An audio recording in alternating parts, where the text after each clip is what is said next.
자, 이제 저희들이 그리스 공부를 했는데 이제 로마로 넘어갈 시간이죠. 지난 시간에 우리 잠시 아이네이드 공부를 했습니다. 그죠? 로마의 건국 신화 이야기를 했는데 오늘은 그 로마 여러 역사 중에서 앞부분을 조금 해보겠습니다. 공화정을 그 왕정과 공화정을 하고요.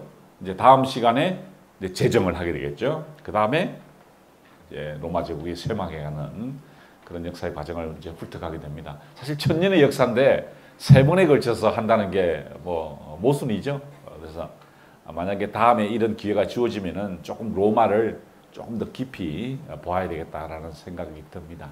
그래서 일단 이번에는 전체적인 흐름을 파악하기 위해서 로마가 건국되고 난 다음에 753년에 건국되고 난 다음에 어떻게 공화정까지 넘어갔고 공화정에서 어떻게 이제 붕괴되었는가, 제정으로 넘어갔는가에 대한 이야기를 해드리고자 합니다. 예, 저 파르테논 신전 위에서 제가 시가지를 바라보고 찍었습니다. 이 신전 이름이 제우스 신전입니다. 제우스 신전. 누가 완성했죠? 하드리아누스 황제가 완성했습니다. 로마의 5현제 중에서 세 번째 그 수염을 기르신 황제죠. 자, 아테네 한복판에 로마 황제가 완성한 신전이 우뚝 솟아 있습니다. 아마 추정키로 현존하고 있는 그 신전의 흔적 중에서 가장 큰 규모의 신전으로 알려져 있죠. 이것도 기억나시죠? 파르테논 올라가는 왼쪽에 이런 기념탑이 하나 있습니다. 바로 아그리파의 그 정치 혹은 집정관 했던 것을 이제 송덕하는 그런 송덕비인데요. 아그리파는 여러분 아시는 대로 아우구스투스의 사위였고 장군이었죠. 그래서 지방을 총독으로 활동하기도 했었습니다. 많은 건축물을 지었고 나중에 보시겠습니다만은 판테온이라는 로마 최고의 건축물도 아그리파에 의해서 만들어지는데 그 아그리파의 기념탑입니다. 밑에 보이는 게 아레오파고스죠. 우리 같이 함께 올랐던 아레오파고스 법정이었고 딱 중간 지점이라고 그랬습니다. 그 밑에 보이는 요 뒷부분이 바로 그 유명한 아고라입니다. 소크라테스가 크세노폰을 만났고 소크라테스가 플라톤과 함께 대화를 했던 그 아고라 지역이죠. 이 아고라와 그 다음에 아크로폴리스에 올라가는 입구에 보시는 것처럼 로마의 송덕비가 있다는 것은 로마 사람들이 이 그리스 사람들에 대해서 특히 그리스 문화에 대해서 굉장한 호감을 가졌다는 것을 알 수 있습니다. 아니 호감 정도가 아니라 차용을 할 정도로 그리고 로마 사람들에게는 이 그리스가 어떤 사상의 고향 같은 그런 곳이었습니다. 이 그리스 사람들에 대해서 이 로마 사람들이 그런 식으로 생각을 했다는 거죠.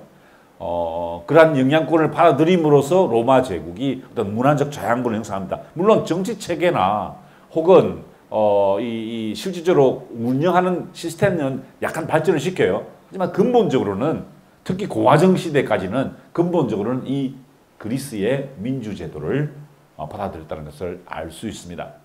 자, 얼마나 영향을 많이 받았는가에 대해서는 건국 신화에서부터 나타나 있죠. 제가 지난번에 설명드렸던 아이네이드입니다.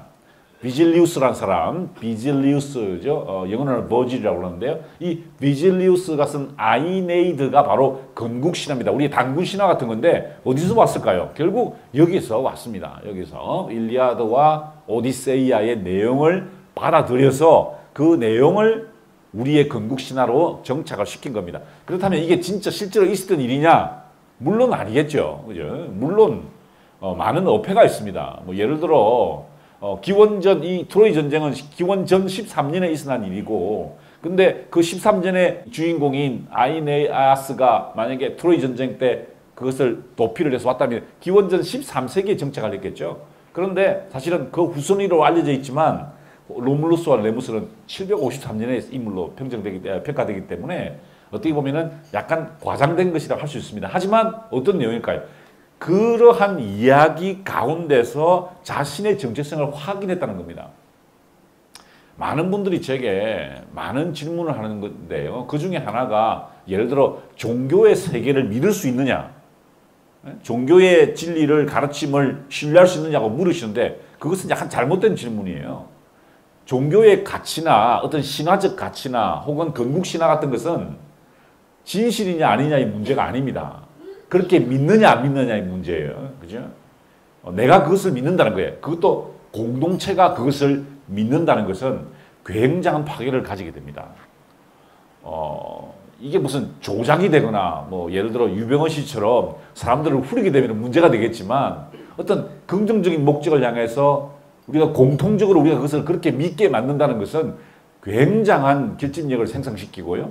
또 뿐만 아니라 굉장한 추진력을 만들어내게 되죠. 로마 제국이라는 어떤 새로운 제국이 시작되면서 바로 이 베르길리우스 같은 사람은 아우구스투스 시대, 초대 황제 시대의 역사가였거든요. 그러니까 당연히 그러한 새로운 제국의 형성을 위해서 그런 신화적인 요소를 건국 신화를 만들어 갔다는 거죠. 근데 뿌리가 된 것은 어디입니까? 바로 여기서 왔다는 것을 알 수 있죠.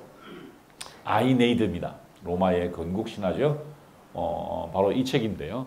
호메로스 같은 책을 참고로 해서 만들었다. 제가 간단하게 설명을 드렸습니다. 트로이 전쟁이 끝났을 때 아이네이아스가 그의 아버지 그리고 그의 아들들을 데리고 자기 집안의 그거죠. 그 신을 데리고 이제 탈출합니다. 트로이 장군이었어요. 트로이 장군이었어요.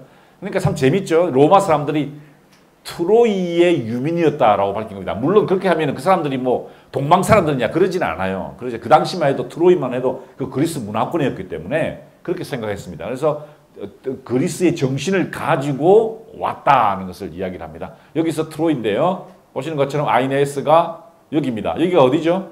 크레타입니다. 크레타. 여기가 어딜까요? 여기 또 여기 동그란 거 요거 산토리니입니다. 산토리니.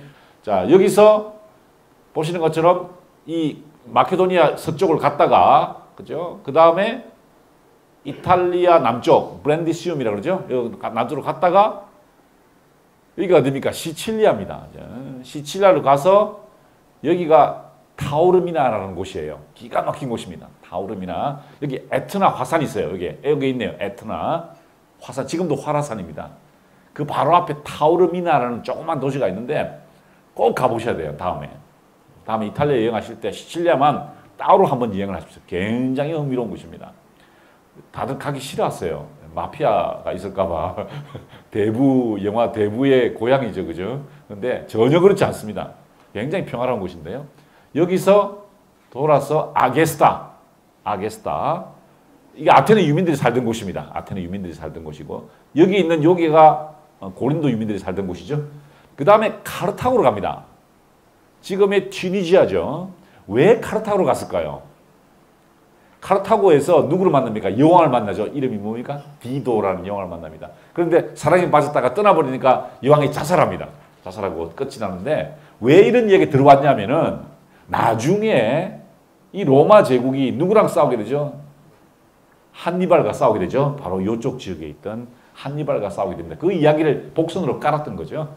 돌아가서 보신 것처럼 쿠마에라는 곳입니다. 여기가 어디냐면 저기 나폴리 밑에입니다. 나폴리 옆에 그 쿠마에 신화가 생겼어요. 그 여신이 있었다, 뭐 여사제가 있었다 이렇게 알려져 있죠. 그리고 바로 로마의 티베레 강변에 정착을 하게 된 것입니다. 이 여정은요, 사실 오디세우스가 했던 여정과 거의 흡사합니다. 물론 오디세우스는 이렇게 갔다가 다시 돌아가서 여기로 가죠. 여기가 이타카입니다. 여기가 이타카. 여기로 돌아갑니다. 그런데 사실은 이 오디세우스의 여정을 따라서 이 아이네아스의 여정을 카피를 했던 겁니다. 그래서 요새 많이 쓰는 단어가 오디세우스, 뭐 오디세이아, 뭐 이런 거 많이 하죠. 미학 오디세이아, 뭐 오디세이 이런데 그 여정을 말하는 거죠. 굉장히 참 흥미로운. 우리도 이번에 여정을 떠났었죠. 오디세이아였습니다. 인문학 오디세이아였는데 이제 다시 고향으로 돌아왔어요. 마치 그 이타카로 돌아왔던 것처럼 우리도 이제 고향으로 돌아왔는데 고향으로 돌아온 다음에 이제 우리가 기억을 떠올려야 할 것이 바로 부엉이는 항온이 내려야 날개짓을 하고 하늘을 날아간다는 거죠. 옛 이야기들, 지난 생각들을 띄어올리면서 그 의미를 분석하게 된다 이런 뜻입니다. 제가 제일 좋아하는 구절입니다. 아버지가 아들을 놓고 이제 전쟁을 나가면서 이렇게 이야기하죠. 내 아들아, 너는 용기와 진정한 노고는 나에게서 배워라. 이 굉장히 중요한 이야기입니다. 이게 인문학의 핵심적인 내용인지도 모릅니다. 이때 용기는 뭘까요? 라틴어로 썼는데요. 비르투스였습니다. 비르투스. 용기입니다. 용기, 비르투스. 그 다음에 노고는 진정한 노고는 이거는 아레테를 말합니다. 아레테. 진정한 용기와 아레테는 열심히 노력하는 거 있죠. 최선을 다하는 것. 그것은 나에게서 배우고 행운은 뭐죠? 포르투나입니다. 포르투나는 다른 사람에게서 배워라. 나는 비르투스와 남성다움과 아레테를 추구하겠다는 겁니다. 탁월함을 추구하겠다. 행운은 통제할 수 없는 행운은 다른 사람에게서 배워라 라고 하면서 이제 싸우게 됩니다. 자, 그래서 보십시오. 아에네아의 트로이니 나비가티오죠. 그죠? 트로이 사람 아이네아스의 여행이라는 뜻입니다. 여기서 출발했죠? 여기 출발해서 크레타를 지나서 와서 브랜디시움 여기 시칠리아 섬을 지나서 이렇게 와서 여기 정착했습니다. 여기 조그마한 여기 볼키고 여기입니다. 여기 저기 정착했습니다. 이렇게 작은 정말 몇백 명의 유민을 데리고 왔을 것 같죠. 그런데 그 유민들이 만든 제국이 영국 땅부터 시작했어요. 북아프리카와 이집트 포함해서 메소포타미아 전역까지. 그리고 이번에 제가 여행했던 그 다키아 지역까지. 여기가 다키아인데요. 요 지역 전체를 다 차지했다는 겁니다. 지금 EU가 차지하고 있는 유럽 연합에 물론 이 부분은 윗부분으로 빠졌습니다만은 거의 다를 차지하고 있다는 거죠. 작은 모임, 작은 집단이 소수의 무리가 저런 거대한 제국을 형성을 했다는 것이죠. 제가 참 고민되는 게 있어요. 제가 이 로마 제국을 강의하면서 혹은 책을 쓰면서 저도 책을 읽으면서 느끼는 것은 이 제국성을 어떻게 이해해야 될까에 대해서 굉장히 고민을 합니다. 제국성. 어떤 분들은 그렇게 얘기하더라고요. 대한민국이 이렇게 힘든 것은 이렇게 돌파가 일어나지 않는 것은 우리에게 제국의 경험이 없어서 그렇다라는 이야기를 하시는 분들이 있어요. 인문학자들 중에서 그런 얘기하는 분도 있습니다. 그런데 저는 항상 그런 생각합니다. 과연 그게 맞을까? 우리도 제국성을 획득해야 될까? 로마 제국처럼, 그죠? 예를 들어 뭐 미국처럼, 중국처럼, 몽골 제국처럼 제국성, 우리에게 로망이 있습니다. 로마 제국을 공부할 때 아마 여러분들이 이미 로마 제국 공부를 하신 분이 있으실 거예요. 누구 책을 통해서요? 시오노 나나미 책을 통해서 했을 겁니다. 왜 한국 사회에서 그렇게 시오노 나나미의 책이 그렇게 공전의 히트를 쳤을까? 우리에게는 로망이 있다는 거죠. 어떤 대리만족이 있었다는 겁니다. 우리도 제국이 되어서 세계를 호령하고 싶은데 그런 경험이 없으니까 일본 사람을 통해서 로마 제국에 또 많은 분들이 징기스칸 공부하시죠? 그런 공부를 합니다. 그래서 어떻게 하면 우리도 제국성을 획득할 수 있을까에 대해서 굉장히 고민하게 되는데 우리가 이 토론은 다음에 우리끼리 한번 해보기로 하죠. 과연 우리에게 제국성이 필요한가? 로마 제국을 그렇게 볼 것인가? 아니면은 오히려 그 제국성이 문제가 있는 것인가? 에 대해서 한번 살펴봤으면 좋겠어요. 그리스 사람들은 뭐라고 그랬을까요? 제국성은 좋지 않은 것이라고 봤습니다. 플루타르코스도 마찬가지고요. 많은 역사가들, 사람들은, 그리스 역사가들은 그 제국성은 결국 파멸로 이끈다라고 이야기를 했었습니다. 누구죠? 펠로폰네소스 전쟁사를 썼던 사람들, 그런 사람들. 역사를 썼던 헤로도투스, 투키디스 이런 사람들은 대부분 다 제국성을 대해서 굉장히 부정하는 입장을 취하게 되는데요. 그게 아마 그리스와 로마의 차이였을 겁니다. 여러분 그리스의 가장 대표적인 이 새는 어떤 새죠? 그리스를 대표하는 새, 아테나가 들고 있는 새, 부엉이죠, 그죠? 로마 제국은 뭐죠? 독수리입니다. 자, 생각해 보십시오. 부엉이는 성찰하는 새죠, 그죠? 밤에 우리 설명 들으셨죠, 그죠? 밤에 지혜의 눈을 켜고 낮과 밤에 있었던 모든 이야기들을 관찰해서 아테네에게 보고하잖아요. 그죠? 성찰입니다. 근데 독수리는 뭡니까? 하늘을 나르면서 이제 이 먹이를 찾는 거잖아요. 그죠? 그런 차이가 있다는 거죠. 그 차이를 어떻게 볼 것인가를 우리 자신에게 한번 적용해 보는 것이 로마사를 공부하는 의미가 아닌가 이런 생각이 듭니다. 과연 우리에게 제국성은 필요한 것인가? 어디까지 가능한가? 아니면 어디까지? 사실 이 문제는요. 로마 제국을 건설했던 아우구스투스의 철학이었습니다. 아우구스투스의 철학이 뭐냐? 로마 제국은 절대로 라인강과 다뉴브강을 넘어가서는 안 된다라는 것이 그의 철칙이었어요. 제국의 어떤 영역까지는 확장이 되었습니다. 그런데 그 다음부터는 넘어가서는 안 된다는 것이죠. 근데 넘어간 게 어딘가 바로 다키아입니다. 여기 강이 보이죠? 여기 강이 보이죠? 여기 다뉴브 강입니다. 여기서부터는 라인강이에요. 여기 라인강이에요. 제가 이쪽 요 라인강에서부터 다뉴브강까지 다 갔습니다. 여기까지 갔습니다. 차를 몰고 한 40일 정도 걸렸습니다. 제가 계속 다니면서 그 강을 따라 다녔는데요. 보시는 것처럼 이 강 너머에 어디입니까? 다키아, 이 트랜스 그 라인강 쪽에 이 지역을 넘어감으로써 결국 문제가 생깁니다. 그래서 쇠망하게 되죠. 예. 넘어가니까 반대 현상이 나타나면서 이제 쇠망되게 됩니다. 로마 제국이 왜 쇠퇴했는가 여러 가지 이야기가 있죠. 그런데 그 중에 가장 대표적인 것이 아우구스투스가 경계했던 제국의 경계선, 제국의 한계를 넘어섰을 때 이게 쇠락의 길로 접어들어가는 첩경이 되었다는 거죠. 우리 인생에서도 그런지도 모릅니다. 그죠? 우리 인생에 어떤 바운다리가 있을 거예요. 그 바운다리를 넘어서면은 이제는 파멸의 길에 이른다는 겁니다. 제가 프라하에서 깜짝 놀랐어요. 프라하에서 이 어떤 분들하고 길을 가르고 있는데 사람들이 와가지고 교수님 안녕하세요. 김상훈 교수님 안녕하세요. 아는 사람들이 많아져요. 아는 사람들이. 제 얼굴 아는 사람들이 많아진다. 얼마나 조심스러운지 몰라요.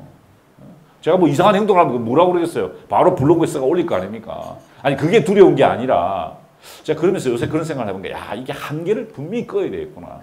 내가 더 이상 나가면은 내가 개인적인 행동을 하는데 굉장한 제약을 받겠구나. 그래서 내 범위를 어디까지 설정할 것인가 늘 고민해야 되겠구나. 이런 생각을 하게 됩니다. 그게 우리 인생의 문제인 것 같아요. 로마 제국을 보면서 옛날 이야기를 생각하는 것이 아니라 우리의 바운다리는 어디까지일까? 우리의 다뉴브강은 어디냐는 거예요. 우리의 다뉴브강은. 우리의 라인강은 어디까지 갈 수 있느냐에 대해서 늘 생각을 하면서 가야 된다는 것입니다. 자, 이 로마 역사는요, 단순하게 전개된 게 아닙니다. 세 번의 굴곡이 있었죠. 왕정이 있었고요. 그 다음에 공화정이 있었고, 그 다음에 황제의 재정 시기가 있었습니다. 이 세 가지를 따로 놓고 보아야 됩니다. 왜냐하면 각 시대마다 추구했던 정신이 다르기 때문에 그렇죠. 왕정은 왕의 절대적인 통치를 인정을 했었고요. 그래서 많은 포괄적인 일들이 일어났었습니다. 두 번째는 공화정이었습니다. 아주 철저한 공화정. 사실 이 로마 공화정의 결과가 지금 우리 양원제죠. 우리 양원제, 미국도 그렇고 영국도 그렇고 다 양원제를 쓰는데 그 양원제의 아주 핵심이 되는 게 이 로마 공화정의 정신이었죠. 그 다음에 보시는 것처럼 기원전 27년부터 아우구스투스가 황제로서의 통치를 하게 돼서 476년도에 서로마 제국이 멸망할 때까지, 물론 동로마 제국은 1456년까지 쭉 이어졌습니다. 더 많이 이어졌죠. 하지만 여기 보시는 것처럼 이 서로마 제국의 말년까지를 우리 로마 제국의 쇠퇴기다 이렇게까지 보고, 그 다음에는 비잔틴으로 넘어가게 되기 때문에 그렇습니다. 자, 이게 이탈리아의 지도인데요. 제가 왜 이 지도를 선택했냐면 이 알프스 산의 위치를 보여드리기 위해서 그렇습니다. 자, 보십시오. 알프스 산이 이걸 쭉 들어막고 있습니다. 그죠? 그렇기 때문에 고립되었다는 거죠. 만약에 이 알프스 산이 없었다 그러면 어떻게 됐을까요? 위에서 게르만족들, 그때는 켈트족이라 불렸습니다.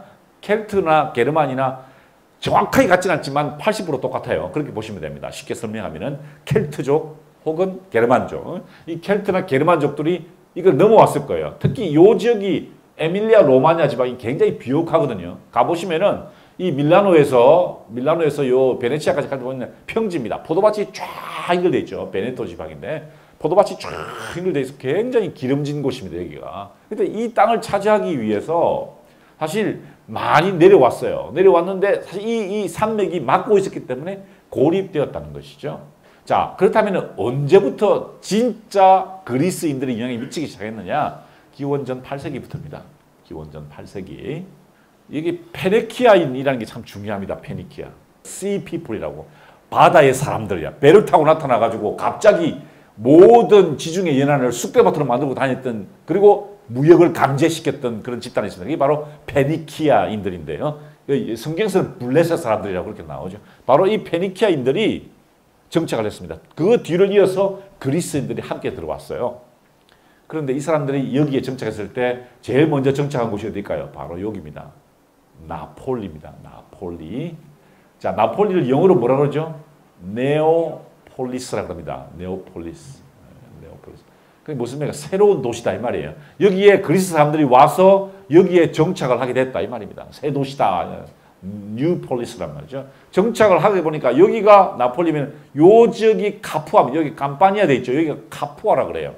여러분 혹시 그 영화 중에서 글래디에이터 영화 보셨죠? 그 영화 보시기도 했고 그 HBO가 아니라 케이블에서 하는 그 격투사들 이야기 본 적 있어요? 막 죽이고 막 이런 거 피 막 흘리는 그거. 그게 바로 카푸아 검투사들의 이야기입니다. 여기 카푸아 검투사. 그 지역의 사람들이 굉장히 강했어요. 원주민들이었습니다. 이게 산지거든요. 여기 산이에요. 이렇게 산이 쭉 있죠. 여기가 굉장히 강했어요. 이 사람들이 사실은 경계선이었습니다. 카푸아가. 여기가 그리스 식민지라고 보시면 돼요. 이렇게. 자, 이렇게 정착을 했을 때 그 지역에 누가 있었느냐? 바로 에트루리아라는 사람들이 있었습니다. 에트루리아. 여기 보이죠? 에트루리아라는 사람들인데 로마에서부터 북쪽으로 이렇게 되어 있습니다. 에트루리아. 이 에트루리아 사람들이 그 지역에 이미 존재하고 있었다는 것입니다. 그리스 사람들이나 뭐 전설적인 이야기인 트로이 유민들의 정착이 아니라 원래 에트루리아라는 사람들이 존재하고 있었던 거죠. 자, 이 사람들의 특징은 뭐냐? 산에 사는 사람들입니다. 산. 자, 보십시오. 여기 마을을 보시죠. 이게 오르비에토라는 도시입니다. 오르비에토 굉장히 그 로마에서 피렌체로 올라가는 길에 있는 큰 도시인데 산 도시입니다. 보시는 것처럼 이 밑에 고속도로죠. 고속도로 위에 산 위에 이렇게 있습니다. 왜 에트루리아는 산 위에 살았을까요? 생각을 해보세요. 왜 산에 살까요? 방어 때문에 그렇습니다. 예. 왜냐하면 평지 사람이 공격을 당하잖아요. 그래서 지금도요 여기를 가려고 그러면은 차를 타고 못 올라갑니다. 차를 타고 물론 올라가는 길은 있겠는데 굉장히 꼴꼴 올라가야 돼요. 그래서 어떻게 하냐면은 뒤쪽에 가시면은 그 도시에 차고가 있습니다. 파킹랏이 있어요. 그러면 파킹랏이 요 구멍을 뚫어가지고요. 차를 댑니다. 그리고 엘리베이터를 타고 쭉 올라오면은 딱 도심입니다. 돌아갈 때는 다시 엘리베이터 타고 내려와서 차를 타다가 나가게 됩니다. 대부분 다 그렇게 돼 있죠. 자, 시에나입니다. 시에나도 굉장히 유명한 성당이 있죠. 시에나 대성당이 있는 곳인데 이 성당도 보시면은 산 꼭대기에 있습니다. 언덕 위에 있어요. 왜 그랬을까? 바로 굉장히 호전적인 사람들이었다는 것입니다. 자, 이 사람들입니다. 이렇게 생긴 사람들인데요. 이런 사람들이 그리스와 무역을 했습니다. 어느 지역 사람들과 무역을 했을까요? 토기가 생산됩니다. 자기 그 그릇 어디죠? 고린도입니다. 고린도. 우리도 고린도 갔었죠. 고린도에서 뭘 수출했습니까? 도자기를 수출했다 그랬죠. 바로 가장 유민들이 많은 사람들이 고린도 사람들이었습니다. 고린도 사람들이 찾아와서 그들에게 철과 구리와 은을 팔고 원자재를 팔고 도기와 장신구를 구입을 했습니다. 서로 물물 교환을 하게 됐죠. 자, 여러분 기억나십니까? 그리스의 연회 향연에서는 누가 앉아 있습니까? 남자와 남자가 앉아 있죠. 그죠? 보통 뭐 소크라테스와 알키메데스 이렇게 앉아 있죠. 그런데 이 에트루리아는 사람들은 그걸 이해하지를 못했어요. 어떻게 남자와 남자가 축제를 하냐? 그래서 보시는 것처럼 남편과 아내가 이제 함께 등장하는 이 자세는 전형적인 그리스의 잔치 자세입니다. 기대어서 이렇게 기대어서 먹는 장면인데 보시는 것처럼 남편과 아내가 등장을 했다는 것을 알 수 있습니다. 자, 바로 그 고린도에서 수입한 이 검은색 도자기를 부체로라고 합니다. 검은색 도자기. 이걸 수입을 해가지고요. 에트루리아 사람들이 이거를 이제 만들게 되는데 지금도 그 부체로가 출토되고 있습니다. 그래서 초기에는요, 이 사람들이 뭘 사용했을까요? 바로 그리스를 사용했다는 거죠. 그리스를 사용하는 것이 귀족의 상징이었습니다. 이게 부체로의 또 다른 모습입니다. 자, 이제 이러한 이제 그리스와 그 에트루리안 문명의 결합 상태에서 이제 나라가 점점 작은 부족 국가로 성장했겠죠, 그죠? 그러다가 어떻게 됩니까? 이게 공식적으로 이 아이네이스의 이야기를 통해서 처음으로 이 로물루스와 레무스 이야기가 쭉 발전되어 나간다는 거죠. 무슨 말이냐면 로마 역사가 이제 형태를 갖추고 나가게 되는 것입니다. 자, 그 아이네스와 로물루스, 그 아이네아스의 후손이었던 로물루스와 레무스가 다 이 이야기는 제가 설명을 드렸죠. 두 형제가 강에 버려져 가지고요. 떠내려가다가 늑대가 발견해서 늑대가 젖을 먹이게 되죠. 먹이게 되고 그 강의 신이 있던 티벨의 신이 도와주게 됩니다. 그래서 농부가 발견해 가지고요. 그 다음에 드디어 나라가 완성되었다. 처음 시작됐다는 거죠. 그래서 이렇게 7명의 왕들이 왕정을 이제 이끌게 됩니다. 이분들이 바로 그분들입니다. 753년부터 495년까지 이어졌던 이 왕정의 역사를 이렇게 이 작가들이 상상을 해서 이렇게 그림을 그려놨습니다. 로물루스와 누마와 툴루스, 앙키우스, 탈킨, 세르비우스, 탈퀸입니다. 이름이 너무 많죠? 그래도 굉장히 흥미로운 사람들입니다. 이게 한 사람 한 사람이 그 어떤 그 시대의 정신을 대변하고 있다. 로물루스는 여러분 잘 아시는 대로 늑대의 그 젖을 먹고 자랐다는, 그래서 레물루스와 싸우게 되죠. 그래서 쫓아내게 되고 죽이게 되고 이제 통치를 하게 됩니다. 그래서 아마 이 지역 지금도 로마의 그 팔라티노 언덕에서 이런 유적지가 발견되었는데요. 이런 유적지, 이건 이제 모형입니다. 모형을 찍은 건데 여기가 아마 그 기원전 8세기에 로마에 정착했던 그리스의 유민들 혹은 그 원주민들의 유적지가 아닌가 이렇게 추정을 해보게 됩니다. 자, 제일 먼저 뭘 하게 됩니까? 사비니족들을 취하게 되죠. 여자들이 모두 없었기 때문에 사비니족들을 취하게 되고 그래서 공동왕을 만들게 되죠. 공동왕이 됐는데 그러다가 싸움이 벌어져가지고 사비니하고 붙었을 때 누가 말립니까? 바로 이 사람들이 자기 그때 사비니 여인들이 로마 사람들이 이렇게 뺏어왔던 그 여인들이 말리게 되는 거죠. 남편과 시아버지 사이에서 중재를 하게 되는 거죠. 제발 이러지 말라고. 이러면 안 된다고. 싸우지 말라고. 당신들 때문에 내가 죽는다. 우리가 다 죽는다. 그러면서 호소를 해서 그 평화가 형성돼서 이 로물루스가 이제 통치를 하게 된다는 것입니다. 로물루스의 장점은 뭐냐면은 개방적이었다는 것입니다. 로물루스는. 자, 정복지 정책은 로마를 강하게 만들었다. 이것 때문에 로마인이 자유롭게 되었고 역사의 주도권을 쥐게 되었다. 전쟁에서 정복한 국가에서 적국의 주민들을 몰살하지 않았고 노예로 만들지 않았으면 그들의 땅을 빼앗지도 않고 오히려 땅을 배분해주고 심지어 로마의 시민권을 나눠주었다는 것입니다. 무슨 말이죠? 개방성이었습니다. 로마가 추구했던 첫 번째 정신이 바로 그 개방성에 있었다는 거죠. 로물루스가 그 개방을 취함으로써 이제 로마 제국의 기틀을 마련하게 됩니다.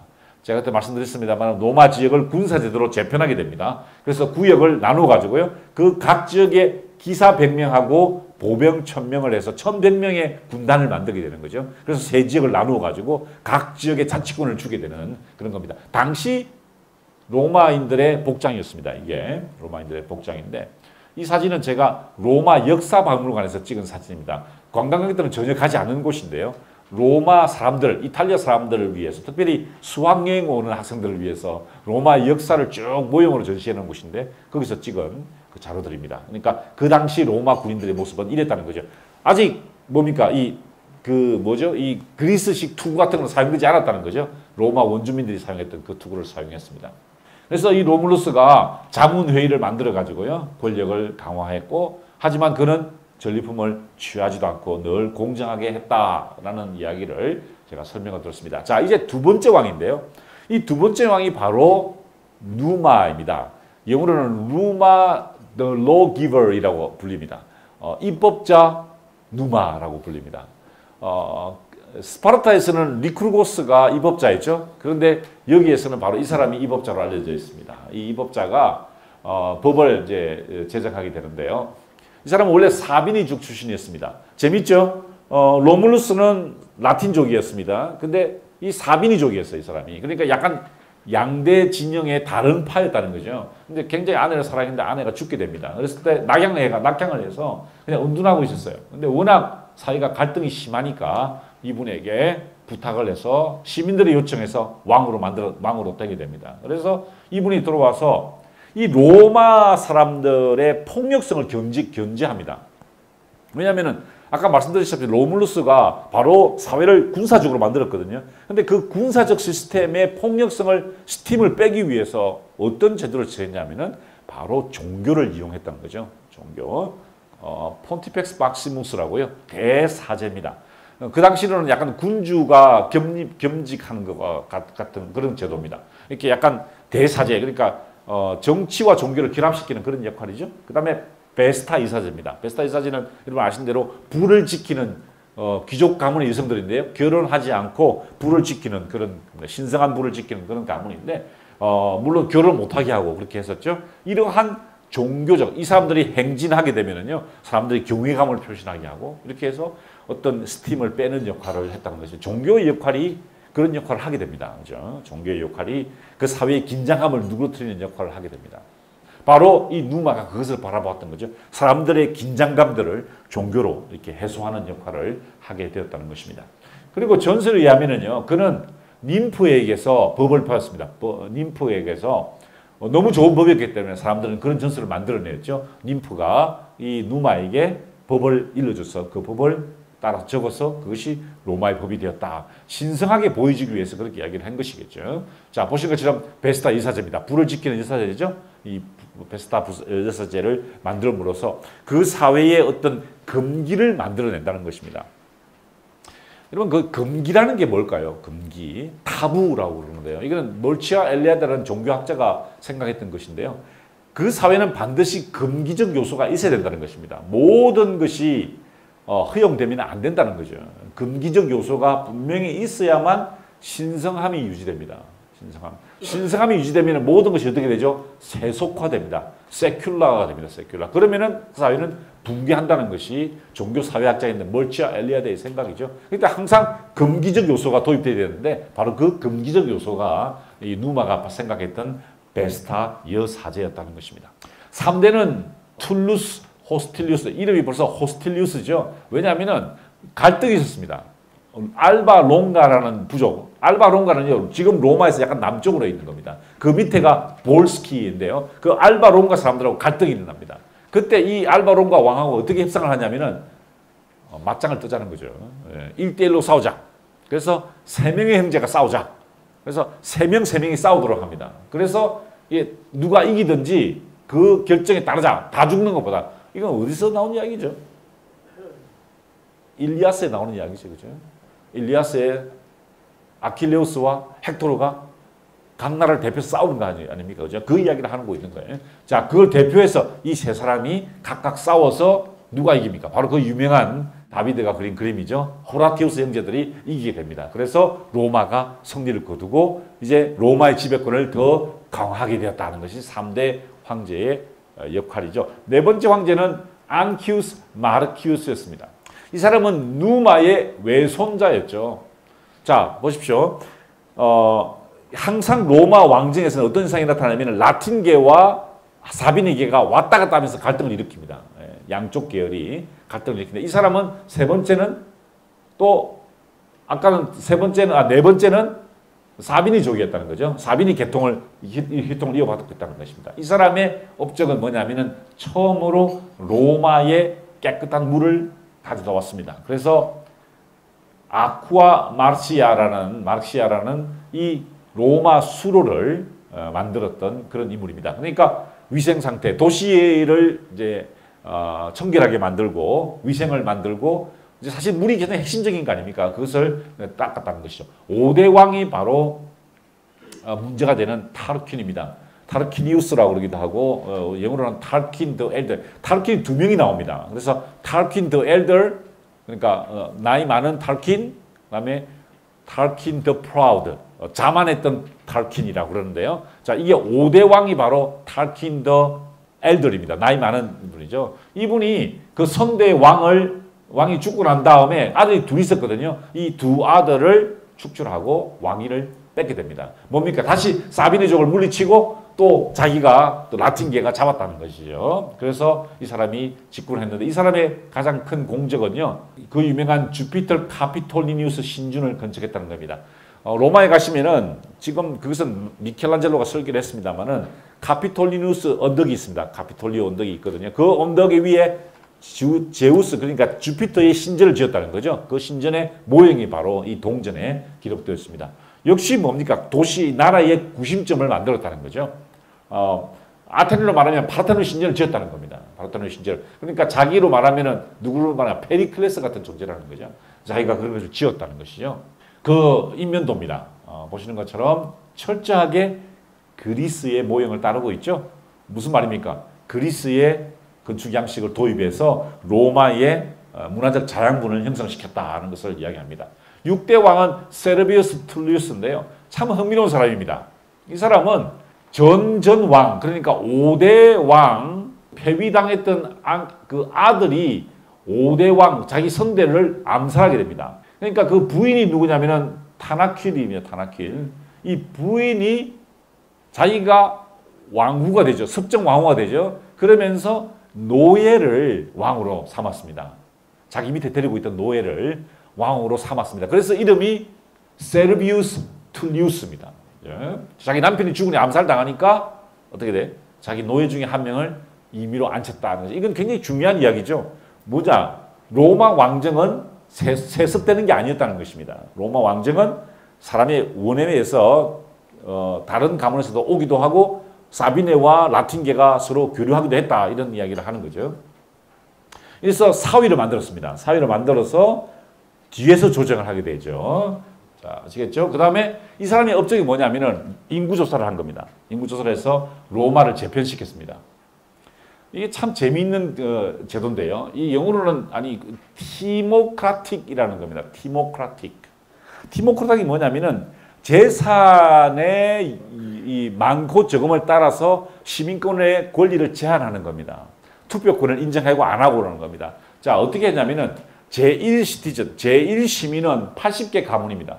그 다음에 두 번째 클래스, 세 번째, 네 번째, 다섯 번째 이렇게 나눕니다. 그래서 각각 20개씩 4개와 퍼스트 클래스 80개. 그래서 이 80년 160개 가문을 귀족으로 만들고요. 나머지는 그 다음에 기사계급입니다. 예. 말을 타고 전쟁할 수 있는 사람들이죠. 바로 그 기사계급 18개. 평민들은 보시면 카피텔은 뭐냐 머리란 말이다. 머리. 캐피탈도 거기서 나왔죠. 캐피탈 센시. 그러니까 머리 숫자로 세운다는 겁니다. 그러니까 전쟁이 나도 이 사람들은 뭐죠? 재산이 없기 때문에 전쟁에 갈 필요가 없는 사람들입니다. 모병에서 제외되는 사람들이죠. 이 사람들만 전쟁을 하게 됩니다. 이게 나중에 굉장한 문제가 됩니다. 어떤 문제가 될까요? 무산자가 늘어나면 날수록 로마 군대의 권력은 강화될까요? 쇠퇴될까요? 쇠퇴됩니다. 왜? 무산자가 자꾸 많아지면 어떻게 됩니까? 이 사람들 전쟁에 갈 권리가 없는 거예요. 무기를 살 수 있는 형편이 아니기 때문에. 이 사람들은 자신의 돈으로 무장을 해야 되고요. 이 사람은 자신의 돈으로, 이 사람은 전쟁의 비용을 대야 되고, 이 사람들은 뭡니까? 자기가 말을 타고 전쟁에 나갔어야 돼요. 그러니까 나머지 사람들은 전쟁에 가지를 못하는 거예요. 자, 무산자가 많아지면 많아질수록 로마의 권력은 약화된다는 겁니다. 모순이죠, 그죠? 자, 그러면은 어떻게 됩니까? 어떻게 자꾸 무산자가 줄어들어야만 로마 군대가 강해지는 거예요. 이 모순에 이게 사실은 로마 공화정의 위기를 초래하게 되죠. 자, 재밌는 것은요. 이게 여기 제가 써놨습니다. 로마 공화정이 골격이 된다는 겁니다. 무슨 이야기냐? 이 퍼스트 클래스가 80개 가문이 어떤 역할을 해야 되느냐? 돈을 써야 된다는 겁니다. 돈을. 예를 들어 도로를 만든다든지 다리를 만든다든지 전쟁 비용을 댄다든지 하는 것은 국가의 돈으로 하는 것이 아니라 이 가문에서 돈을 내게 했다는 겁니다. 그러면서 원로원으로 인정해 줍니다. 그게 바로 티모크라틱입니다. 티모크라틱. 재산에 따라서 나라의 역할을 제한하는 것이죠. 이 사람들은 아무런 권리가 없는 겁니다. 평민계급들은 그냥 머리 숫자만 카운트되고 일하는 사람들이었다는 것입니다. 자, 그러다가 이러한 인구조사를 해서 나라의 형태를 갖추었는데 당연히 누가 싫어하겠습니까? 누가 싫어하겠어요? 귀족들이 싫어하겠죠. 돈 내라고 그러니까 세금 올린다 그러니까 누가 좋아하겠습니까? 그죠? 여러분도 48% 내면 기분 나쁘시죠? 그죠? 네. 기분 나빠요. 열심히 일했는데 48% 내라고 하면 굉장히 기분이 나쁩니다. 그러니까 이 왕을 암살하기 위해서 그 유명한 범죄의 거리에서 누가 암살에 포함되냐면 그 딸이 포함됩니다. 딸인 툴리아가 타르퀴니의 후손들과 협상을 맺고 자기 아버지를 축출하고 길거리에서 죽이게 됩니다. 그리고 더 끔찍한 것은 그 툴리아가 자기 아버지의 시신을 마차로 밟고 지나가죠. 바로 이 장면입니다. 아버지의 시체를 밟고 지나가는 툴리아의 모습입니다. 그 이후부터요. 지금도 로마에서는요. 가장 끔찍한 모욕이 바로 마차로 밟고 지나가는 겁니다. 마차로 밟고 지나가는 거예요. 그래서 이탈리아에서는 이 차량 사고와 뺑소니 사고가 굉장히 심각한 범죄로 인정됩니다. 왜냐하면 이런 전통이 있기 때문에. 툴리아가 자기 아버지의 시신을 마차로 밟고 지나가 버렸어요. 그래서 악녀의 상징이 됩니다. 악녀의 상징. 나쁜 여자의 상징으로 되는데요.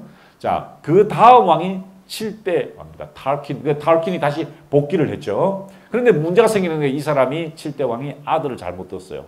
아들 이름이 뭐냐? 바로 탈킨 섹투스 탈키누스입니다. 이름부터 약간 범상치 않죠? 섹투스 탈키누스, 탈킨. 무슨 범죄를 했겠냐? 바로 그 귀분이었던 루크레티아를 겁을 줘가지고 겁탈을 하려고 합니다. 너무 이뻤던 모양이에요, 루크레티아가. 그래서 이 루크레티아를 뺏기 위해서 보니까 절대로 결혼했기 때문에 절대로 남한테 허락하지 않았어요. 그랬더니 모함을 합니다. 여기 있는 노예 있죠, 노예. 이 노예하고 정을 통했다고 내가 봤다고 협박을 합니다. 그랬더니 그런 일이 없다고 그러니까 그냥 칼을 들이대고 강간을 하게 되었죠. 그랬더니 이 루크레티아가 자신의 결백을 주장하기 위해서 자결을 하게 됩니다. 이게 바로 로마 공화정의 몰락입니다. 그것을 지켜봤던 인물이 있었죠. 바로 그 유명한, 이것도 지금 자살한 겁니다. 그죠? 루크레티아가 이 보티칠레가 그린 그림인데 사람들이 깜짝 놀라고 있습니다. 자, 어떤 이야기입니까? 왕에 의해서 저질러지는 끔찍한 경험이었다는 거죠. 그 끔찍한 경험을 보고 분노하게 됩니다. 누가 분노할까요? 바로 이 사람입니다. 생긴 것부터 보십시오. 이름이 어디서 봐요? 브루투스입니다. 어디서 많이 들은 이름이죠? 누구죠? 예, 시저를 죽인 사람의 조상입니다. 그러니까 브루투스가 시저를 죽일 때 어떤 생각을 했을까요? 우리 조상 브루투스를 생각했던 거죠. 이 사람이 뭡니까? 로마의 왕정을 물리치고 공화정을 세운 사람 아닙니까? 그런데 카이사르가 어떻게 군주가 될 것 같거든요. 그래서 죽였던 겁니다. 브루투스란 말은요, 아주 여러분 영어로 브루털이 뭡니까? 브루터. 그냥 잔인하고 그냥 과묵하고 브루트라는 브루트에서 나온 단어죠, 그죠? 이 사람이 누구냐면은 탈킨 더 프라우드의 외손자입니다. 외손자. 전대왕, 그러니까 전왕이죠. 전왕이죠. 그의 외손자였는데 형이요. 이 사람은 외손자였는데 자기 아버지죠. 아버지가 굉장히 부유했어요. 그런데 이 탈킨이 건축을 하기 위해서 로마의 건축을 짓기 위해서 자기 아버지 재산을 다 뺏어버렸습니다. 아버지 재산을 다 뺏겼어요. 그랬더니 그 형제니까 자기 형이 반발했습니다. 왜 우리 아버지 재산을 뺐느냐고. 그랬더니 형도 죽여버립니다. 죽여버리고 둘째인 이 브루투스를 인질로 궁중에서 잡아놓고 있습니다. 그러니까 어릴 때부터 어떻게 됐을까요? 굉장히 과묵한 성격이었습니다. 왜냐하면 자기 형, 자기 아버지 처참하게 죽어간 걸 다 지켜봤거든요. 근데 그 사람들하고 같이 자랐어요. 그 왕자들하고 같이 자랐어요. 이거 어디서 많이 들어본 이야기 같죠? 이런 이야기는 나중에 반복되어 나타납니다. 그 콘스탄티누스도 그런 생활을 하게 되죠. 인질로 잡힌 생활을 하게 되죠. 그래서 이런 사람들이 굉장히 나중에 큰 일을 도모하게 되는데 이 사람이 이 재산을 노렸던 외할아버지에게 피살을 당하고 궁중에서 인질 생활을 했습니다. 자, 그런데 아들이요 둘이 있었거든요. 탈킨 더 프라우드의 아들이 둘이 있었거든요. 그러니까 야, 누가 왕이 될까 궁금하잖아요, 그죠? 그래서 그런 게 궁금하면 어디로 갑니까? 델피로 가죠. 델피. 여기를 갔어요. 신탁을 받는 거예요. 누가 왕이 될 것인가? 그랬더니 델피 예사제가 뭐라 그러냐? 어머니와 먼저 입 맞추는 자가 로마를 차지할 것이다. 이게 무슨 말입니까, 이게? 이게 무슨 말인 것 같습니까? 어머니와 먼저 입 맞추는 자가 천하를 차지할 것이다. 예? 그래서 이게 두 왕자는, 근데 두 왕자하고 브루투스 셋이 갇혔거든요. 왜냐면 왕자하고 자기는 수행으로 따라간 거예요. 근데 그 얘기를 딱 들으니까 무슨 생각이 들었을까요? 두 형제는 멍청하니까, 이게 무슨 말이야. 네가 했는데 내가 될까? 뭐 이러고 있었는데, 브루투스는요, 이게 자기한테 주는 신탁인지도 모른다고 생각했던 거예요. 근데 어떻게 해서 그냥 어머니가 뭡니까? 어머니. 신화에서 우리 공부했잖아요. 어머니. 가이아입니다. 가이아. 대지의 신 어머니. 그래서 어떻게 했죠? 이 길 내려가다가 좁았죠. 우리 그때 가보니까 길이 좁죠. 미끄러졌어요. 팍 미끄러진 척 하면서 땅바닥에다가 키스를 한 거예요. 야, 머리가 좋아요. 딱 키스를 한 거예요. 대지를 차지할 것이다. 그래서 이렇게 딱 키스를 하고, 그러니까 그 왕자들이 뭐라 그랬을까요? 아, 이 멍청한 것 같아. 넘어지고 있어. 바보 같은 게. 이러면서 놀렸어요. 근데 속으로는 그러니까 바보수를 둔 거죠. 바보 행동이에요. 이게 진짜 무선수죠. 바보수. 아시죠, 여러분? 난세에는 바보수를 두는 거예요. 아, 나 모른다고. 아, 나 잘 모른다고 이러면서 바보수를 둬서 그때 이제 그 신탁을 받게 됩니다. 그래서 그 루크레티아를 겁탈했던 그 달킨 더 섹투스 달킨의 그 만행을 지켜보고 드디어 혁명을 일으켜서 무너뜨립니다. 왕정을 무너뜨리고 공화정을 세우죠. 그리고 모든 로마 시민들에게 선서를 받습니다. 바로 그 문장이죠. 옴니우스 프리멈 이렇게 나가는데요. 내용은 이렇습니다. 먼저 어느 누구도 로마가 왕에 의해 통치받음으로써 고통받지 않는다. 어떤 왕의 간청이나 뇌물에 의해서도 이 새로운 자유는 번복될 수 없다. 라는 대원칙을 복창하게 만듭니다. 그래서 드디어 로마 공화정의 역사가 시작된다는 거죠. 왕정을 물리친 경험이었습니다. 참 대단한 경험이죠. 정말 대단한 경험입니다. 왕을 물리치고 새로운 공화정의 시대를 연다. 그것도 보시는 것처럼 기원전에 이런 사건이 일어났다는 것은 정말 대단한 사건입니다. 공화정의 경험입니다. 공화정의 경험. 아직 우리는 그런 경험을 못하고 있죠. 아직까지. 근데 지금 이제 막 노력을 하고 있는 상태입니다. 진짜 공화정의 경험을 했다는 거죠. 자, 그런데 이 브루투스가 얼마나 무서운 사람이냐.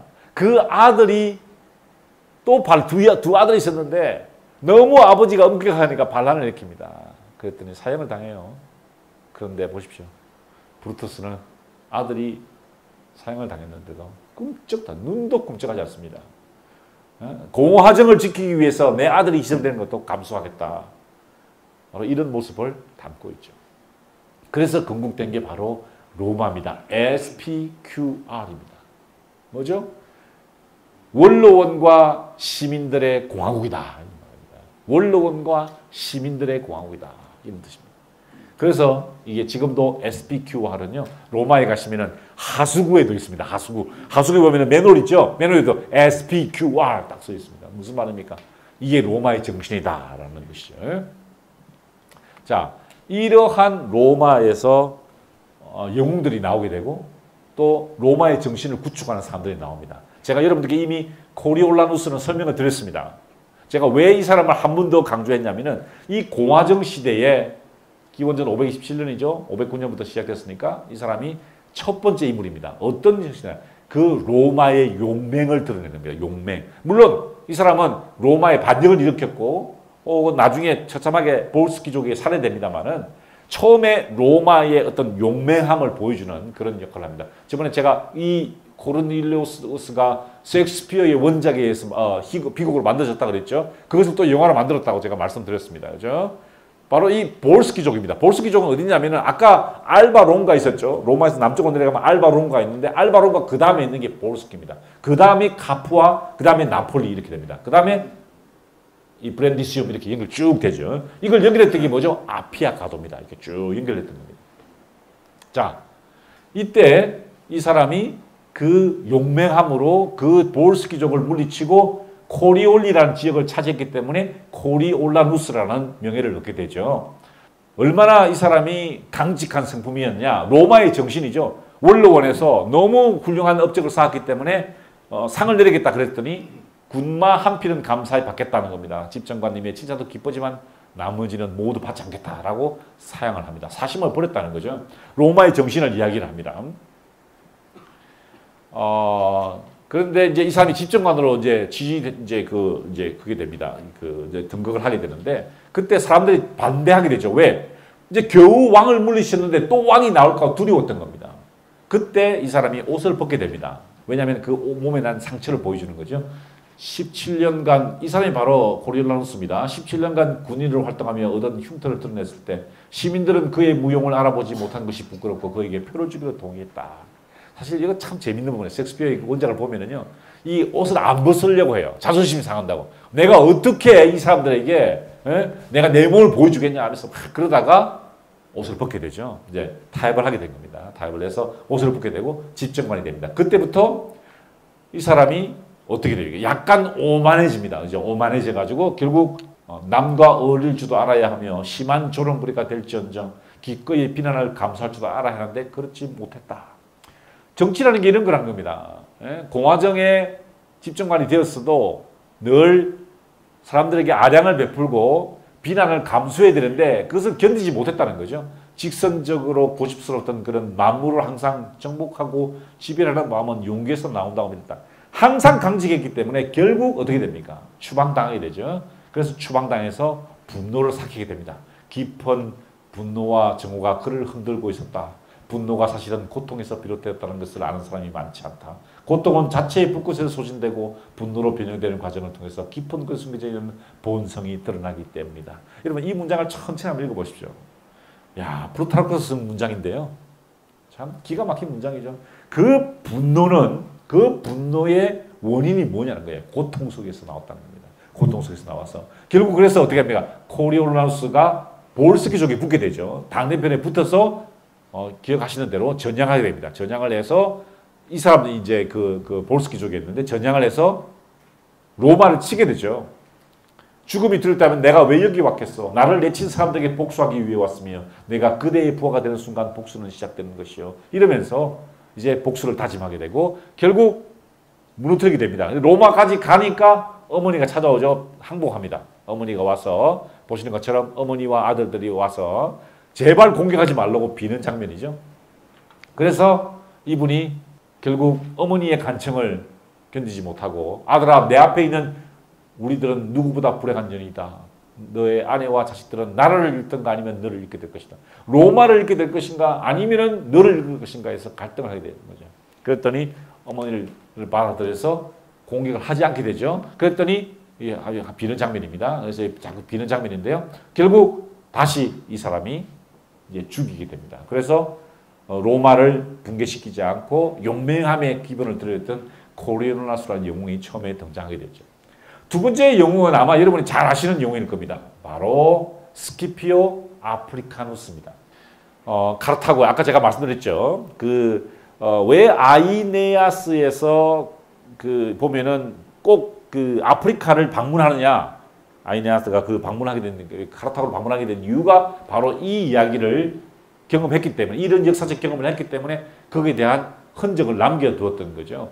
한니발을 물리치게 됩니다. 한니발은 여러분 잘 아시는 대로 카르타고 지금의 튀니지아입니다. 튀니지아의 명장이었죠. 코끼리 부대를 이끌고 알프스 산맥을 넘어왔습니다. 여러분 포인의 전쟁하고 한니발의 전쟁 같은 겁니다. 카르타고 전쟁도 같은 말이에요. 카르타고 사실 이 카르타고가요. 바로 그 페니키아 족들입니다. 페니키아. 제가 말씀드렸죠. 그 바다 사람들이 와서 쑥대밭을 만들었다는 게 바로 그 카르타고의 원주민들이 바로 페니키아 족들입니다. 여기가 크레타섬이죠. 이런 데를 쑥대밭을 만들고 다녔다는 거죠. 여기에 정착을 했는데 이 사람들이 강력한 해상권을 바탕으로 지중해를 장악하고 있었다는 겁니다. 그러니까 카르타고, 그러니까 페니키아의 패권을 견제시키고 로마의 주도권을 확보한 사람이 바로 이 아프리카누스입니다. 스키피오 아프리카누스죠. 1차 전쟁은 여기서 일어났습니다. 시칠리아섬에서 일어났죠. 당연히 보십시오. 로마가 있고 여기 카르타고니까 이 중간이 뭡니까? 여기가 시칠리아죠. 이 땅을 찾아오기 위해서 전쟁이 계속 지리멸렬하게 이어졌습니다. 자, 그러다가 2차 포에니 전쟁이 218년부터 201년까지 됩니다. 여기서 출발합니다.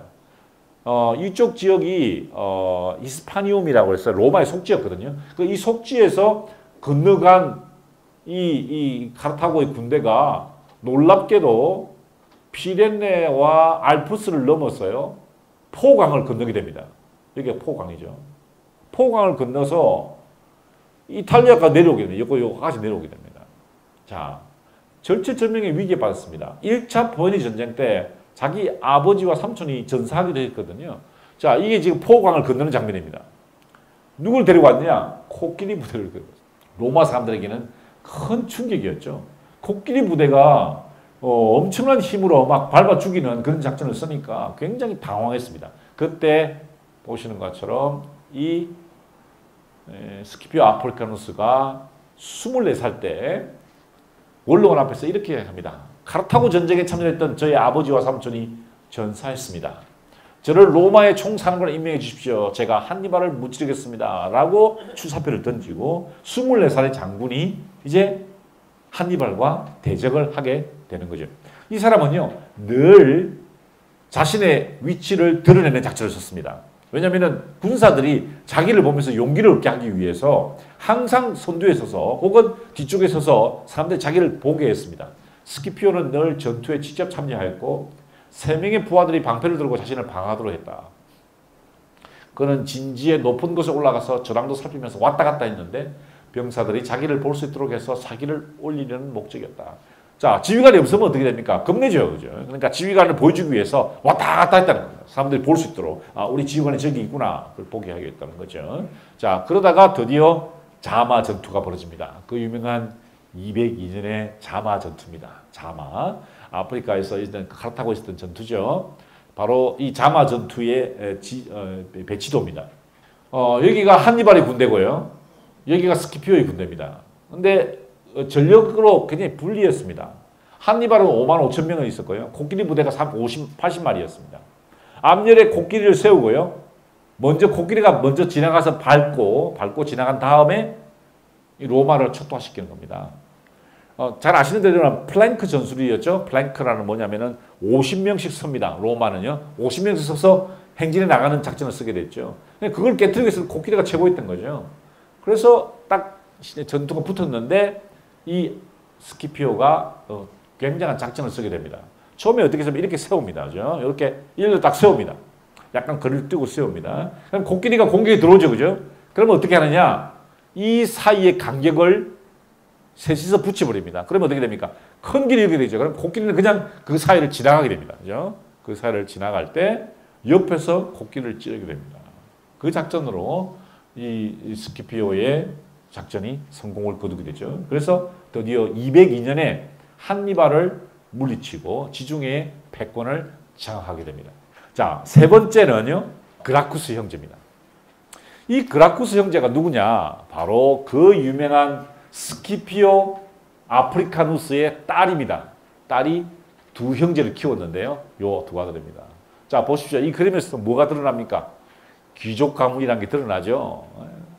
이 로마를 지중해 왕제로 만들었던 그 집안의 딸이 키운 두 아들입니다. 얼마나 자랑스럽겠어요. 두 아들이 당당하게 길을 걷고 있죠. 그래서 많은 조각이 그려졌습니다. 보십시오. 두 아들을 들고 있죠. 스키피오의 딸 코르넬리아가 두 명의 아들을 키웠는데 참 훌륭한 나라였습니다. 티베리우스 그라쿠스와 가이쿠스 크라수스입니다. 그라쿠스인데요. 이 두 형제가 특별히 형 티베리우스는요, 굉장히 현실주의자였습니다. 자, 3차 한니발과의 전쟁이 포에니 전쟁이 일어나게 되죠. 그때 참전을 하게 되는데 자기가 사령관이 아니었습니다. 참모였는데 졌어요. 그래서 항복을 해야 되는데 그 장군이 너무 무기력하고 무능했기 때문에 협상을 못 맺는 거예요. 그래서 이 사람 티베리우스가 가서 협상을 맺은 겁니다. 맺고 와서 사람들은 좋아하는데, 그러니까 군사들은 좋아하죠. 왜냐하면 살아 돌아왔으니까. 그런데 귀족들은, 원로원들은 되게 싫어합니다. 항복했다는 거죠.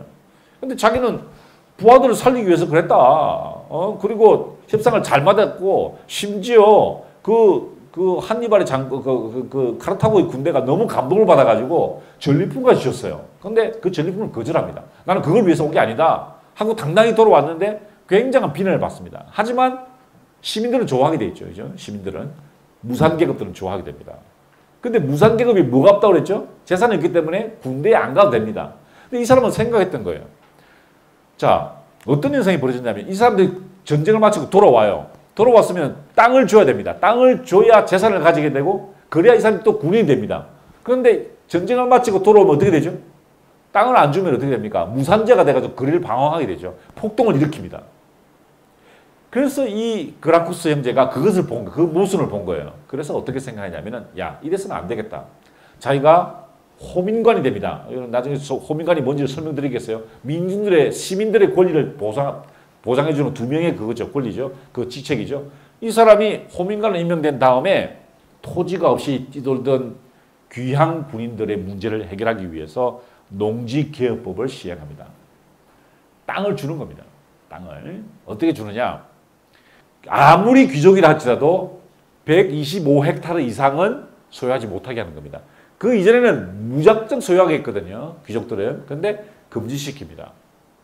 그리고 나머지 전쟁으로 이긴 땅들 있죠. 그것을 군인들에게 무상 공급해 줍니다. 무슨 말입니까? 유산자로 만든다는 거예요. 유산자가 만들면 뭐가 되죠? 군대에 동원될 수 있다는 거죠. 그러니까 부를 독점하게 되면은 오히려 그 제국이 쇠퇴하게 돼, 공화국이 쇠퇴할지도 모른다고 보았던 거죠. 굉장히 현명한 방법이었습니다. 이건 나중에요. 로마 공화국의 정신을 이해하는 데 결정적인 겁니다. 함께 나누지 않으면은 나중에는 결국 독점이 되면은 결국 문제가 생겨요. 나중에 키케로도 그 문제를 짚게 되죠. 자, 그런데 원로원이 반대할 걸 예상했습니다. 당연히 반대하겠죠. 자기 재산을 뺏기는데 누가 좋아하겠어요. 그래서 호민관은 두 명이거든요. 다른 호민관이었던 마르쿠스 옥타비우스를 폐위시킵니다.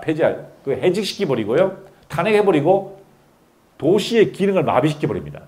우리로 말하면 뭘까요? 파업을 한 겁니다. 파업. 도시 전체를 파업을 한 거예요.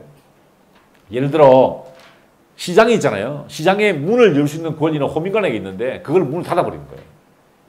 왜냐하면 그렇게 해서 이 민중들의 분노를 일으키기 위해서 시장의 문을 닫아버리고 신전의 문을 다 닫아버린 거예요. 그래서 혼란이 일어나게 되죠. 그걸 이용해서 농지 개혁을 하게 됩니다. 그런데 그게 성공했을까요? 실패하죠.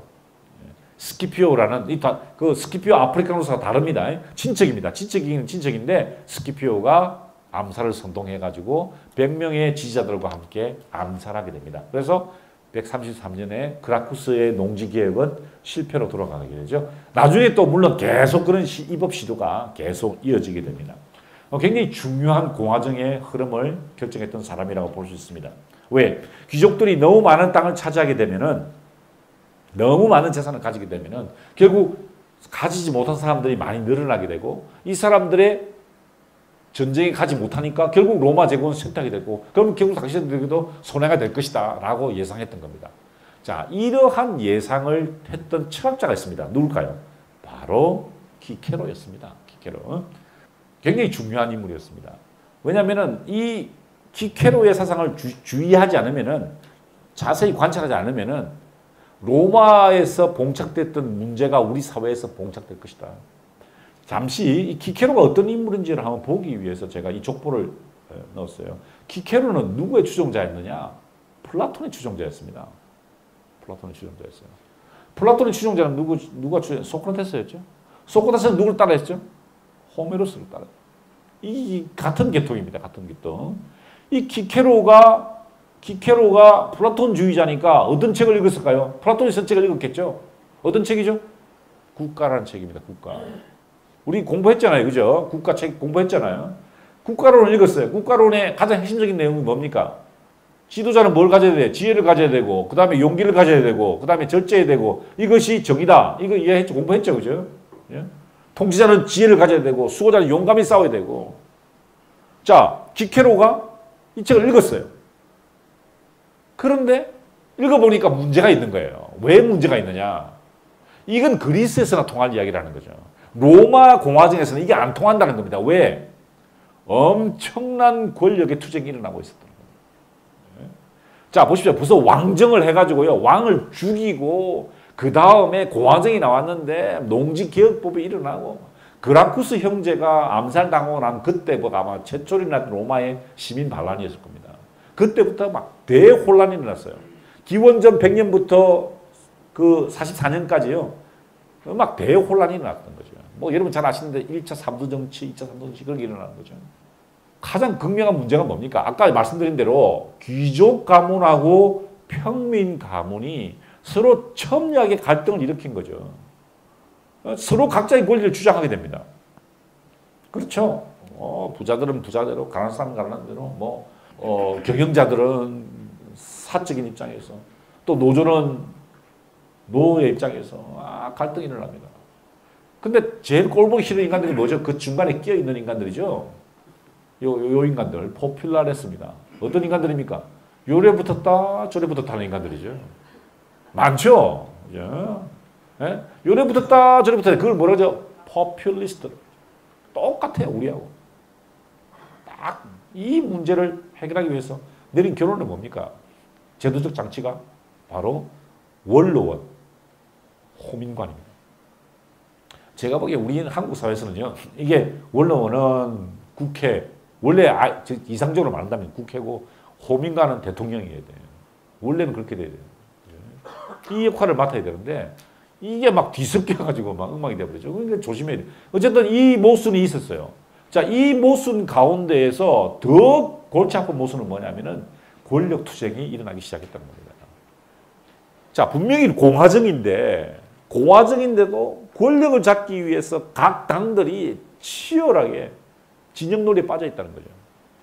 누구 이야기입니까? 우리나라 이야기 아닙니까? 자, 어떤 건데? 크라수스와 폼페이우스와 카이사르의 삼두 정치가 펼쳐지고 있습니다. 이 크라수스는 뭐냐? 돈을 상징합니다. 돈. 금력입니다. 금력. 엄청난 부자였어요. 이 사람. 엄청난 부자였습니다. 폼페이우스는 뭐죠? 무력을 상징합니다. 무력. 이 사람은요, 우리를 같으면은 건축업자였어요. 아파트 건축업자. 수부라는 곳에 아파트를 지어가지고요, 세를 엄청 받았어요. 그러다 세금을 안 내잖아요. 어떻게 된지 아십니까? 불을 질러가지고 다 헐어버려요. 또 짓고 또 받고 또 이게 돈을 엄청 벌었습니다. 그래서 이 금력을 상징. 폼페이우스는 뭡니까? 폼페이우스는 이 완전히 장군, 이 전쟁의 신이야. 스파르타쿠스의 노예들의 반란이었죠. 지중해 해적을 한 3년 동안, 2년 동안 소탕해라 그랬더니 4개월 만에 다 소탕해 돌아와버려요. 말도 못하는, 그 별명이 뭔지 아세요? 별명이, 푸주간 소년이었어요. 푸주간 소년. 도살자. 여러분 잘 아시는 카이사르입니다. 지혜로운, 아주 야심만만한 사람이었죠. 사실 최고의 전략가였습니다. 자, 로마의 권력 구조를 한번 보십시다. 어떻게 하면 로마에서 성진을 하느냐, 사람이 성진하느냐. 제일 먼저 귀족이 돼야 돼요, 귀족. 로마에서 성공하려면 귀족이 돼야 돼요. 근데 키케로는 원로원 출신이 아니었어요. 기사 계급이었어요. 요 밑에 있는 게. 재밌죠? 키케로는 그런 사람이 아니었다. 여기서 보통 처음에는 300명이었는데 점점 숫자가 늘어나서 900명까지 늘어났어요. 자, 여기에서 잘하잖아요. 원로원의 행동을 잘하면은 재무관이 됩니다. 재무관. 도시의 행정을 개선한 재무관 10명입니다. 여기서 길이 두 가지로 나눠지죠. 법무관으로 가든지 아니면 조연관으로 됩니다. 어떤 게 나뉘냐면 재무관 중에서 돈이 진짜 많은 사람들은 조연관이 됩니다. 조연관은 4명인데요. 이 사람이 하는 역할은 뭐냐면은 시티 플래닝 하는 겁니다. 다리 지어주고 도로 닦아주고 이런 사람들입니다. 굉장히 부자들만 이뤄갑니다. 여기서 성공을 하면은 법무관이 됩니다. 법무관. 도시의 법을, 우리 같으면은 사법부가 되는 거죠. 재무관에서 바로 올라갈 수도 있습니다. 여기서 잘하면은 컨술이 되는 겁니다. 집정관이 되는 거죠. 이 사람을 견제할 2명이 됩니다. 그것도 권력을 많이 주지 않기 위해서 1년씩 2명이 통치하게 되는 거죠. 그러니까 로마 공화정이 굉장히 권력을 견제했다는 걸 알 수 있습니다. 또 이걸 견제하기 위해서 이건 귀족들이고요. 호민관이 있어서 이 사람들에게 비토권이 있었죠. 이 사람이 법령을, 원로원과 집정관이 법령을 공포하면은 호민관은 민중의 의사를 받아들여서 발의할 권위는 없고요. 비토할 권리만 있었습니다. 반대할 권리만 있었어요. 자, 그러니까 이게 아주 이상하게 되죠. 근데 나중에는요, 평민들도 집정관이 되고 막 그렇게 합니다. 나중에는. 자, 그때 이 귀족 가문이 아니었던 기사 계급의 키케로가 이 변호사였어요. 로마를 방문했던 플라톤 아카데미의 원장, 어디서 봤습니까? 아테네에서 봤죠. 아테네 원장으로부터 공부를 하게 되고 변호사로서 연설하게 되고요. 아테네 여행을 하게 됩니다. 거기에서 플라톤 아카데미를 방문을 하게 되죠. 그래서 연설을 배우게 됩니다. 연설은요, 2가지 방식이 있습니다. 아테네의 방식이 있고 또 어떤 방식이 있죠? 페르시아의 방식이 있습니다. 그 다음에 그다음 로마의 방식이 이렇게 3가지가 있는데 자, 아테네의 방식은 뭘까요? 아테네의 방식은 논리를 구사하는 겁니다. 논리. 페르시아의 방식은 뭐죠? 감정을 동원하는 거예요. 로마의 방식은 뭘까요? 그 둘을 뒤섞는 겁니다. 그러니까 제일 좋은 방식은 로마의 방식이죠. 논리와 열정을 뒤섞는 그런 방식으로 한 겁니다. 자, 그래서 이 사람이 최고의 변호사가 됐습니다. 바로 이 길을 걸어 다녔죠. 여기가 바로 비아 사크라라는 곳입니다. 비아 사크라. 여기 로마의 신성한 길입니다. 이 길을 걸어 다니면서 키케로의 집은 이쪽에 있습니다. 이쪽 왼쪽에 있었죠. 왼쪽에 있었습니다. 여러분 잘 아시는 카스트로와 플룩스 신전이고요. 여기가 베스타 이사제의 신전입니다. 이 사람이 재무관이 되었습니다. 승진을 해서. 근데 이 사람은 기사계급이었다고 그랬죠. 근데 열심히 했습니다. 기사계급에 승진하기 위해서, 출세하기 위해서 열심히 했습니다. 그래서 재무관이 되어서 시칠리아에서 선정을 베푸게 됩니다. 그때 아르키메데스, 유레카를 외쳤던 아르키메데스의 무덤을 발견하게 되고요. 돌아왔습니다. 선정을 하고 이제 1년하고 돌아왔는데 돌아오는 길에 이렇게 생각했어요. 야, 자기가 굉장히 유명한 사람이 된 거라고 생각했습니다. 유명한 사람. 그래서 아피아 가도 그러니까 로마로 올라가는 길에 사람들이 물었습니다. 키케로가 어딘지 아나? 자기죠. 키케로 요새 어떻게 지내나? 그러면 키케로가 시칠리아에서 선정을 베풀고 싶다. 그렇게 말할 줄 알았어요. 근데 키케로가 누구지? 키케로가 누구야? 키케로? 모르겠는데? 크게 실망합니다. 야, 이거 내가 아직까지 초짜구나. 알려지지 않구나. 그래서 이제 철저한 신이라 그래요. 이게 왜냐, 이 노부스 호모란 무슨 말을 말하냐면은 원로원 출신이 아닌 기사 출신으로서 정치에 대비한 사람이다 이 말입니다. 예, 그래서 실망하고요. 대외 활동을 강하면서 철학 연구에 공부를 더 열심히 하게 됩니다. 그래서 이게 아르키메데스의 무덤을 발견하는 키케로의 모습이죠. 자, 그때 누가 등장하냐면은 바로 이 두 명의 폼페이오스와 크라수가 전면에 등장하게 됩니다. 서서히 부상하게 되니까 원로원들은 굉장히 걱정을 하게 돼요. 왜? 자, 여러분 기억하시는 대로 왕정을 없애고 공화정이 만들어졌는데 이 두 사람이 너무 강력하게 부상을 하니까 굉장히 걱정을 하고 있었습니다. 그때 이 사람이 조영관이 됐습니다. 조영관. 건물을 짓는 역할을 했다고 그랬죠. 그 다음에 법무관으로 승진했다. 자, 보십시오. 착착 승진하는 거죠. 그죠? 재무관이 되었다가 조영관이 되었다가 법무관이 되었습니다. 그 다음 뭘까요? 집정관이 되는 거죠. 집정관이 됩니다. 드디어 집정관을 앞두고 누구를 지지하냐? 붙어야죠. 누군가에. 그래서 누구를 붙느냐? 폼페이오스에게 붙습니다. 붙어가지고 자신의 입장을 포플라리스라고 선택합니다. 교묘한 거죠. 네? 귀족들과 평민들 사이에 포플라리스의 자신의 위치를 딱 정합니다. 그리고 옵티마테스는 귀족들 중에 귀족들이죠. 이 사람들이 폭동을 일으킨 포민관의 재판을 연기하자 막 비난을 받게 됩니다. 그래서 드디어 64년에 집정관이 됩니다. 제일 높은 공직에 올랐어요. 그때 올렸던 신문이 바로 콩쿠르디움 오르디움입니다. 그 자기 철학이 콩쿠르디움 오르디움. 어쨌든 이 사람이 이제 그렇게 되었습니다. 그런데 집정관이 되었지만 어떻게 됩니까? 권력 사이에 끼어 있죠, 그죠? 끼어 있습니다. 그래서 보시는 것처럼 이 두 사람 사이에 끼어가지고 보세요. 위치가 뭡니까? 나는 포퓰러리스트라는 거야. 나 중간에 끼어 있으니까 내보고 좀 너무 그러지 마라. 그럽니다. 그러다가 폼페이오스를 찬양했다가 다시 한번 추방됐다가요. 다시 돌아왔습니다. 그때 또 주장했던 게 이겁니다. 오티움 cum 디그니타테입니다. 권위를 가진 질서를 표현합니다.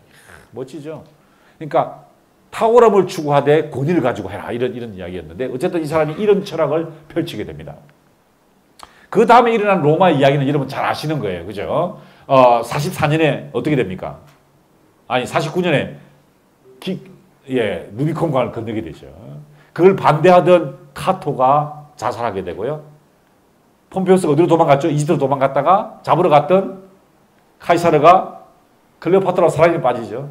그러다가 돌아와서 44년에 브루투스가 여러분 또 브루투스가 나왔습니다. 브루투스가 누구죠? 그 타르킨 더 프라우드를 죽였던 그 브루투스가 그 후손인 브루투스가 카이사르를 죽이게 됩니다.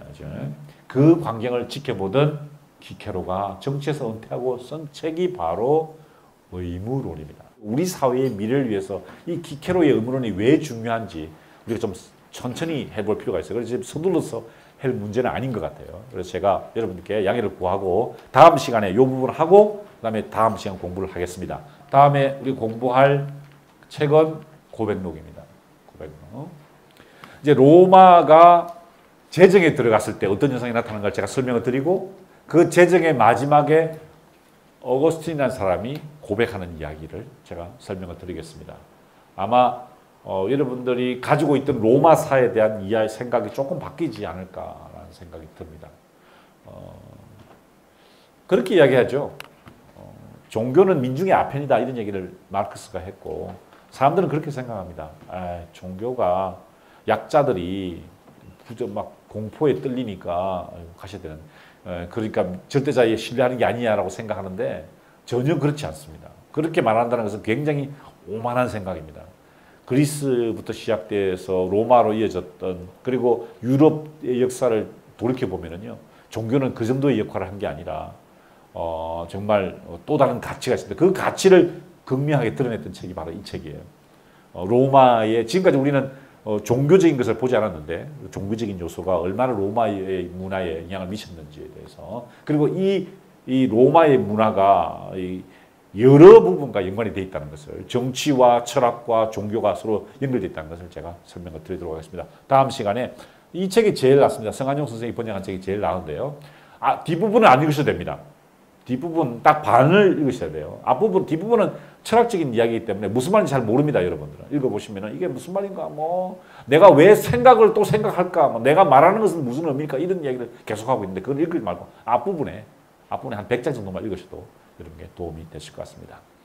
오랜만에 강의를 했더니 아주 신나고 즐거웠습니다. 다음 시간에 우리 어거스틴 가족 함께 다시 찾아뵙도록 하겠습니다. 감사합니다.